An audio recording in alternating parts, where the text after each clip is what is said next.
Question number 7 and 8, module number 4, isometric projection ആണ്. Question number 7, a square pyramid of base side 20 mm and height 40 mm is mounted centrally on a face of a cube of base edge 50 mm.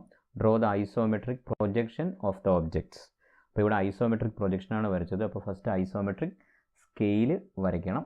Next top view front view വരയ്ക്കേണ്ട ആവശ്യം ഇവിടെ ഇല്ല, അല്ലാതെ തന്നെ നമുക്കിതിൻ്റെ answer complete ചെയ്യാൻ പറ്റും. Anyway top view front view വരച്ചിട്ടുണ്ടെങ്കിൽ അതിനൊരു 4 മാർക്സ് കിട്ടും. ഐസോമെട്രിക് സ്കെയിലിന് 3 മാർക്സ് വരെ വരും. Then isometric projection of cube complete ചെയ്യുന്നതിന് 5 മാർക്സ്, 6 മാർക്സ് പിരമിഡിന്, 2 മാർക്സ് നീറ്റ്നെസ് ആൻഡ് ഡയമെൻഷനിങ്. ഇങ്ങനെയായിരിക്കും ഇതിൻ്റെ ആൻസർ സ്കീം വരാൻ സാധ്യത. ഇനി ഫ്രണ്ട് വ്യൂ ടോപ്പ് വ്യൂ വരച്ചില്ലെങ്കിൽ ഈ 4 മാർക്ക് ഇതിലേക്ക് ഡിസ്ട്രിബ്യൂട്ട് ചെയ്ത് പോകും. അതായത് ക്യൂബിന് 7, പിരമിഡിന് 8. വളരെ എളുപ്പമുള്ളൊരു ക്വസ്റ്റ്യനാണ് ഇത്.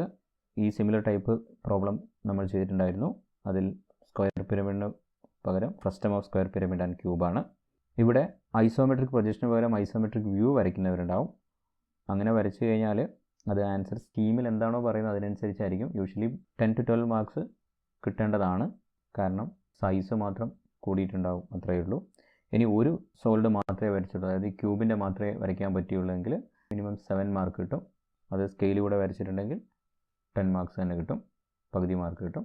ഇനി പിരമിഡ് മാത്രമേ വരച്ചതെങ്കിൽ ഏകദേശം ആ സെയിം മാർക്ക് തന്നെ കിട്ടുന്നതായിരിക്കും. അപ്പോൾ വളരെ എളുപ്പമുള്ള ഒരു ക്വസ്റ്റ്യനാണ് ഈ പ്രാവശ്യം ചോദിച്ചിരിക്കുന്നത്. ഹെമിസ്ഫിയറോ സ്ഫിയറോ അങ്ങനെയുള്ള കാര്യങ്ങളൊന്നുമില്ല.